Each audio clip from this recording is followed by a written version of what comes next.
October 7th is a special day for Vladimir Putin. He's a birthday boy.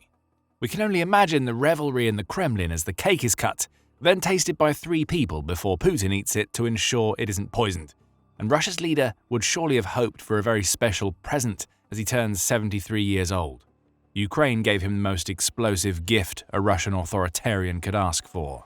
The country hit Putin with a brutal birthday surprise with its second straight day of mass long-range drone strikes. And Ukraine had something special planned for the birthday boy. Some of its drones penetrated a staggering 2,000 kilometers deep into Russia.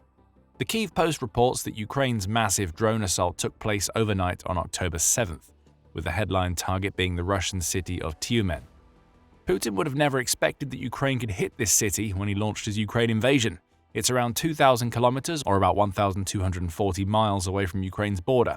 A few years ago, Ukraine didn't have a single weapon that could travel that far, never mind a weapon that could score a direct hit at that distance.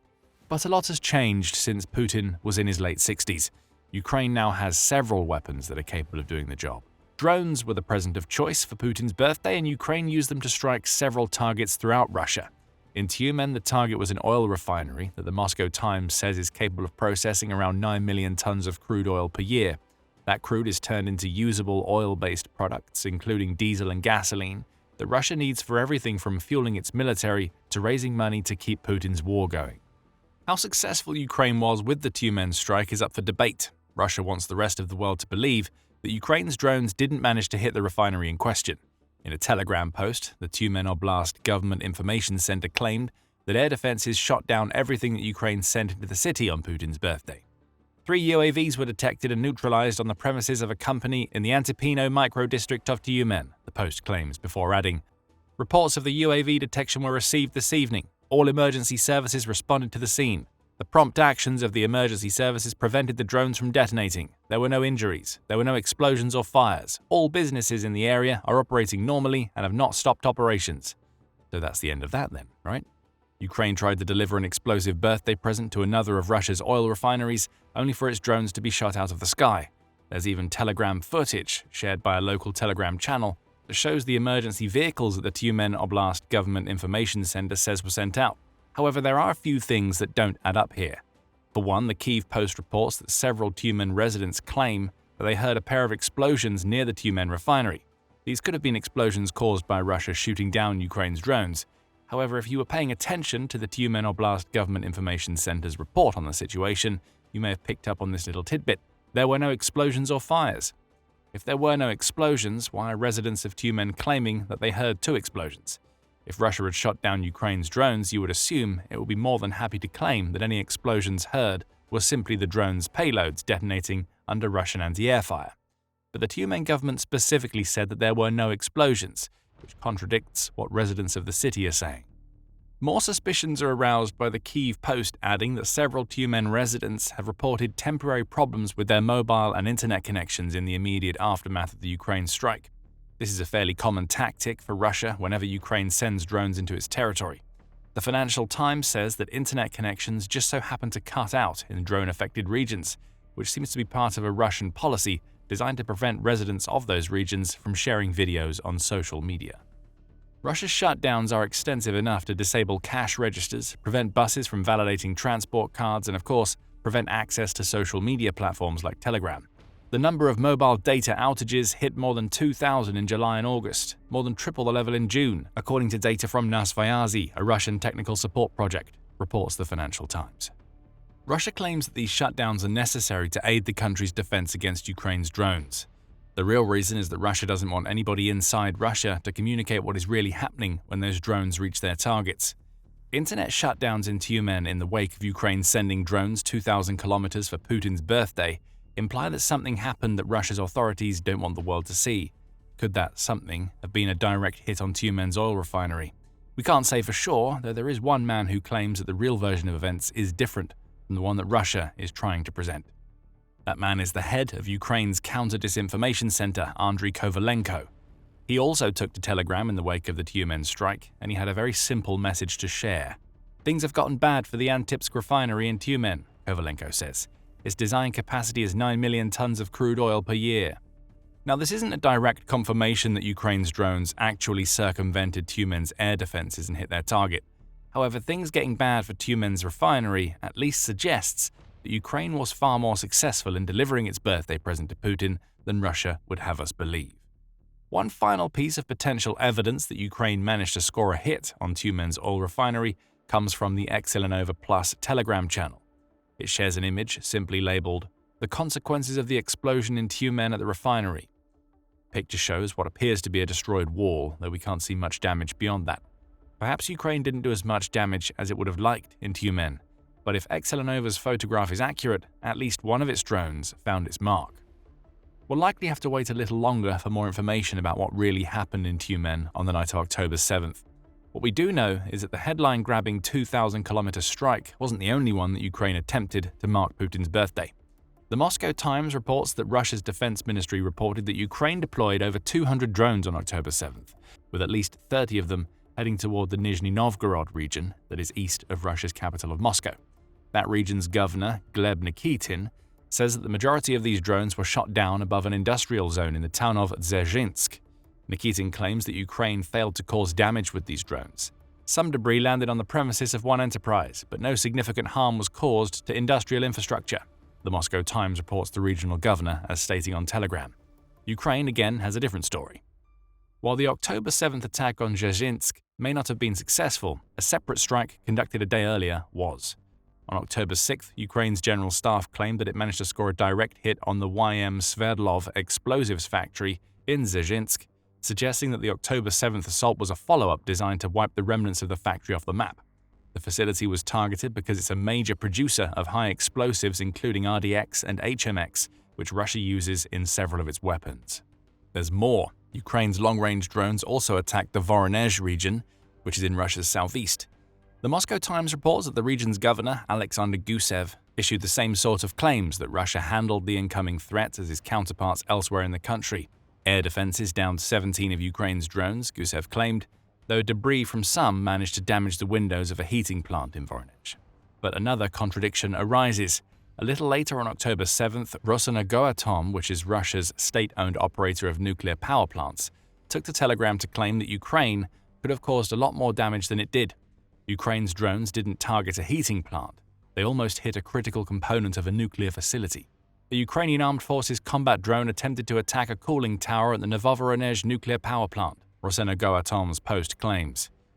It goes on to claim that incoming Ukrainian drones were suppressed using technical means before stating that, as a result, the UAV detonated after colliding with the cooling tower of the operating Unit 6 of the Novovoronezh nuclear power plant. We don't know how true this statement is. However, we know why Rosenergoatom wants to make it. The company alludes to Ukraine having supposedly targeted other nuclear power plants in Kursk and Smolensk in the past, suggesting that this statement may be a Russian propaganda play. It wants to paint Ukraine's drone strikes against Russia's military facilities as terrorist assaults. What better way to do that than to claim that Ukraine is trying to cause some sort of nuclear catastrophe with its drones? Gusev's earlier claim that Ukraine damaged a heating plant contradicts Rosenergoatom's statement. While nuclear power plants can generate heat, Gusev would have claimed an attempted attack on a nuclear plant if that's what really happened. It's almost like Russia decided that it wanted to change the narrative after the initial report to make it seem like Ukraine attempted to do something terrible. Regardless, it doesn't look like Ukraine's birthday drones in Voronezh managed to achieve much. The same can't be said for the drones that Ukraine sent to Belgorod. There, the Moscow Times reports around 1,000 residents were left without power following Ukraine's drone strikes, suggesting another attack on a Russian energy facility. The Belgorod regional governor, Vyacheslav Gladkov, added that an October 6th rocket attack by Ukraine also killed at least 2 people in Belgorod, one of whom was a worker attempting to restore power for the city's people. Again, how true all of this is could be called into question. The information comes from Russia, and we know that the Kremlin is trying to claim that Ukraine are terrorists. Still, Ukraine's birthday drone extravaganza for Putin clearly caused a lot of problems for Russia. In the end, Moscow claimed that it intercepted 184 Ukrainian projectiles between 11 p.m. on October 6th and 6 a.m. on October 7th. A second wave of 25 projectiles was supposedly also shot down between 7 a.m. and 8 a.m. on October 7th. The massive assault, as we've mentioned several times already, also amounted to the second consecutive night that Ukraine has sent a veritable horde of drones into Russia's territory. While Ukraine reserved its big birthday surprise for Tyumen, the night of October 6th saw it unleash at least 251 drones against Russia. France 24 reports that the Russian Defense Ministry claims to have shot all of these drones down, of course. But the October 6th strike was notable because it was the largest retaliatory attack that Ukraine has launched against Russia since the war began. Many of Ukraine's drones on October 6th targeted Crimea, with 40 supposedly being downed over the Crimean Peninsula, along with a further 61 being destroyed over the Black Sea. Others targeted Kursk, Belgorod, and even Moscow. All told, Ukraine's two-day drone attack saw it launch 460 drones at Russia. At least that's how many projectiles Russia's defense ministry claims to have shot down. It's very possible that Ukraine sent more and that some hit targets that Russia isn't reporting. And if we come back to Ukraine's extremely impressive 2,000-kilometer strike against Tyumen, there is also some evidence to suggest that the 3 drones Russia claims to have shot down may have actually hit their target of that city's oil refinery. Kovalenko certainly believes the refinery is in trouble. And even if it isn't, Ukraine's special birthday delivery to Putin reveals 2 things that will dampen whatever celebratory mood Russia's president might have had when he woke up on the morning of October 7th. The first of those 2 things is that Ukraine is still trying to hit Russia's oil refineries. Since the beginning of August, Ukraine has intensified its long-range drone strikes against Russia's oil and gas facilities to the point where it's had a massive impact on Russia's refining capacity. The Kyiv Post says that Ukraine's attacks have managed to take 38% of Russia's refining capacity offline by September 28th. That amounts to 338,000 tons of crude oil that should be refined but isn't every single day, with the knock-on effect being that Russia's gasoline output has fallen by 1 million tons. That's bad news for Russia's domestic gasoline market. It means Russia is about 20% short of fulfilling that market's collective demand. Shortages across Russia have been the result of these strikes, and Russia is starting to get desperate. On October 8th, the Kyiv Independent reported that Russia has expanded restrictions that were already in place on the sale of gasoline. Those restrictions now apply in the Sverdlovsk and, very interestingly, the Tyumen region. Connecting the dots here leads us to more potential evidence that Ukraine's attack on the Tyumen oil refinery was more successful than Russia claims. Why would Tyumen be under a restriction on gasoline sales if the refinery is working as expected? Either that refinery is still working and its gasoline is being sent elsewhere to cover shortages, or the refinery that serves Tyumen is offline due to Ukraine's drones. Either way, Tyumen is feeling the impact of Ukraine's drone strikes in more ways than one. The Kyiv Independent adds that these 2 regions are the 3rd and 4th in Russia that have imposed limitations on gasoline sales. Crimea and the Chelyabinsk Oblast were the first 2. In all cases, it seems that gasoline buyers are being restricted to 30 liters per customer, which is around 7.9 US gallons. That isn't enough to fill up the gas tanks in most cars, meaning these regional restrictions may also be preventing everyday Russians from traveling too far from home. For Ukraine, it's all about bringing the war back to Russia. These types of inconveniences, as minor as they may seem, play a huge role in achieving that objective. Russia's oil companies are also getting hurt by Ukraine's constant successful refinery strikes. On October 8th, Upstream Online reported that many of Russia's oil producers are now diverting their crude oil overseas rather than selling it to Russia's refineries. The reason is simple. Russia's refineries can't process the amount of crude oil they normally process because they're being taken offline by Ukraine's long-range attacks. The outlet adds that data analyst Kepler says that 9 of Russia's major refineries have had their operations hampered by Ukraine since August.